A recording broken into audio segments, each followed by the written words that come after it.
Well, good morning again, Daniel Valdez again. It's a pleasure and honor to talk to you. Thank you so much for joining me. I really, really appreciate it. We are talking about summer band stuff today because it's happening this week, hopefully.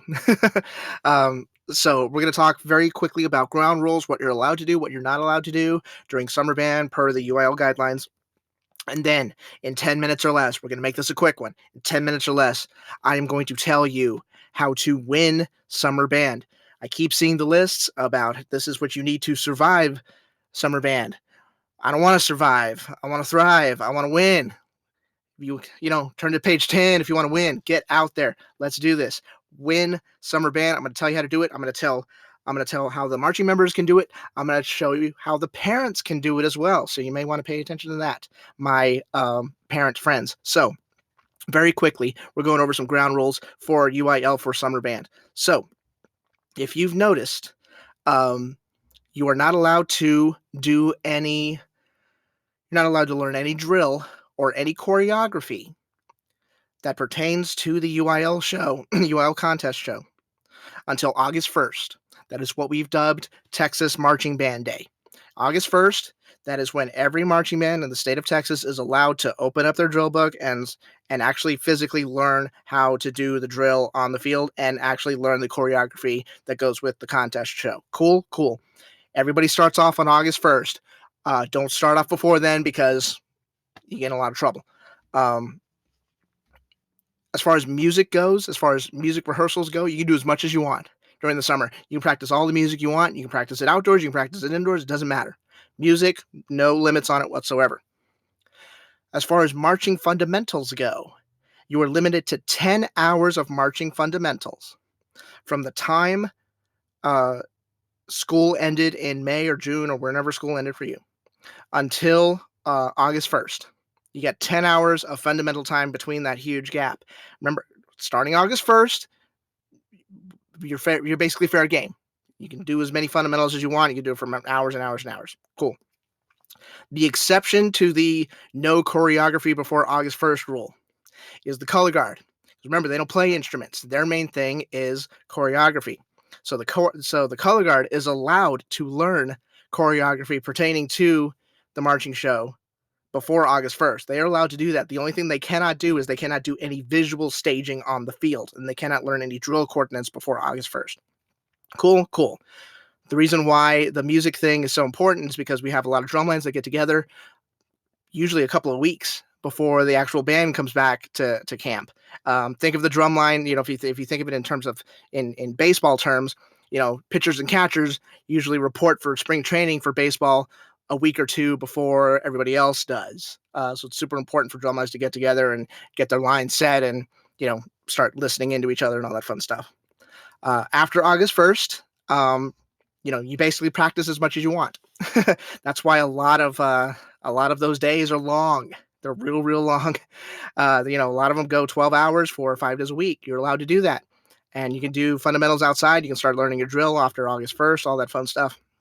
And then depending on when you start school, that will determine how long you're able to do all those, 9 to 5, 9 to 10, 9 to 12, all those crazy hours. That kind of defines that limits you to how many hours you're allowed to practice during the week. Because once school starts, you have to rein it in. You basically have to abide by the 8-hour rule. Cool. So that's basically like a little rudimentary type flash in the pan deal about rules and stuff like that. Your band has more information on it. This is just a very quick overview about what's going on with that sort of stuff. Cool. Now, that already took up 4 minutes. That doesn't count towards my 10. It doesn't count towards my 10. So let's get to it. Those are your rules. So now we need to talk about how to win summer band. I wrote some things down. I'm going to expand on it. I apologize for any particular interesting language I may use, but we'll see how it goes.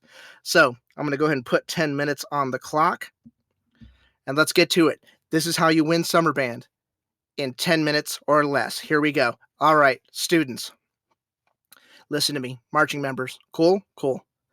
You got to focus your energy here. I literally wrote down focus your energy. Here's why.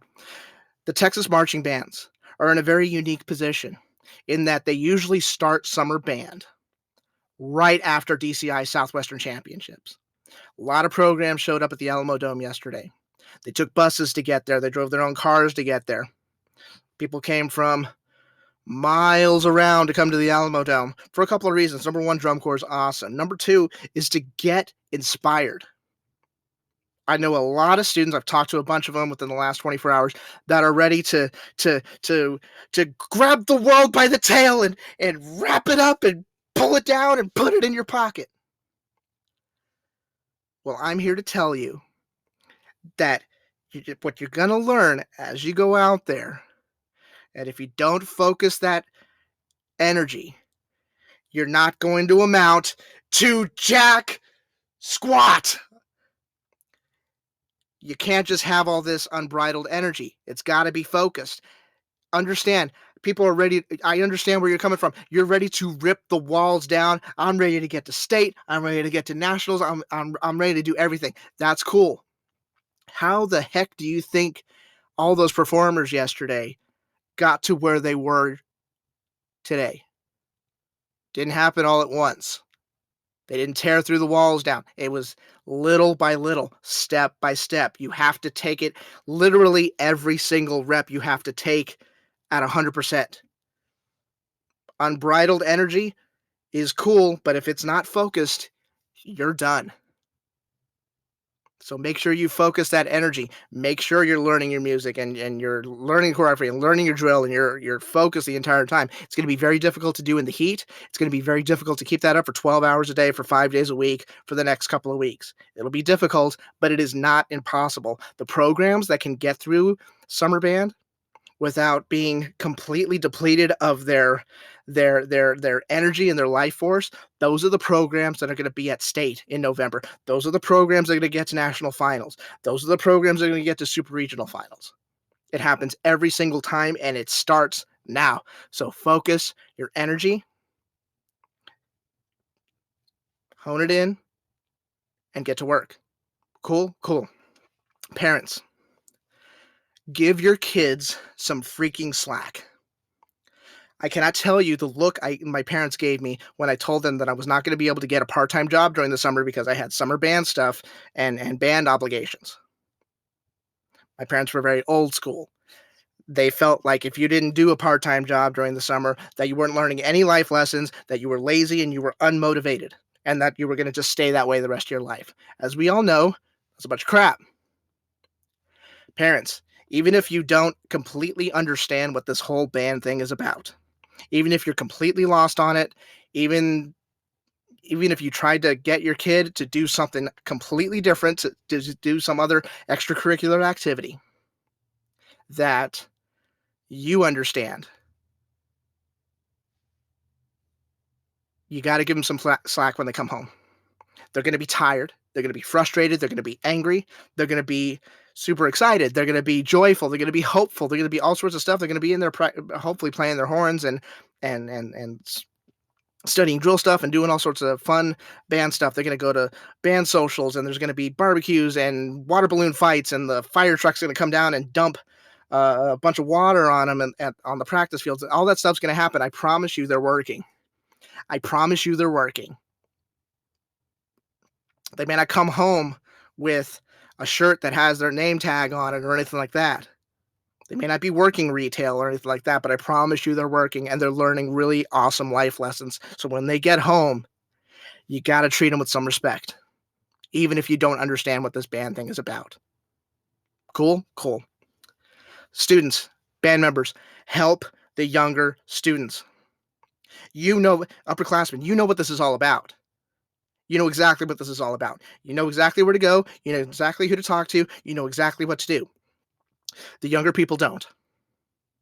So you have two choices. You can help them along and grow the community and really come together and get everything done as a family, as a team, or you can take care of yourself, ignore everybody else, and have a very unfulfilling season.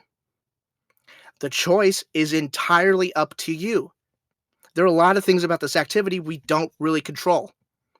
What the judges think, what kind of scores are we getting? Is it going to rain out there? I'm just kidding. It'll never rain for the rest of our lives.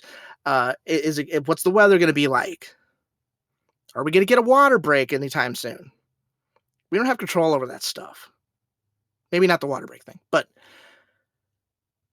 what you do have control over is the way you present yourself to other people. Your attitude is something you can, except for in rare occasions, that is something you can absolutely control. The power you have over other people, the way you make them feel, is such a powerful tool. So do not take advantage of that. Help out. Do what you need to do. And people think you need to have some special title, horn sergeant, band lieutenant, water colonel, or whatever. People think you need to have some sort of fancy band title to help out the program. Not true at all whatsoever. Some of the best leaders, some of the best people that I've ever worked with in the marching arts were people that didn't have a title, that didn't have something fancy next to their name, that didn't have some sort of fancy title next to their shirt or whatever. They're the ones that went to work every day, they got their things done, and they were a trusted resource for the younger students. So help them out. They're going to need your patience. And you may be frustrated with that because you're probably going to look at them like, "Hey, come on, let's get it going. Come on, we got to go. They don't know what this is about. There's no context for what they are doing out there yet. It is up to you to provide that context. Help them out. Parents,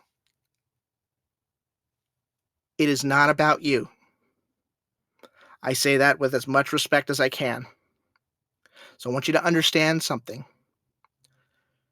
When you're frustrated, when you're angry, when you don't understand something, and you're ready to jump on social media and complain about it and broadcast that to the world, or broadcast that either to a large group of people that you think will never, ever, ever share that, I want you to ask yourself one question. Is this helping my child? Not you. Is this helping my child? If the answer is yes, have at it. And I wish you the best of luck. If the answer is truly no, consider closing the page. Don't.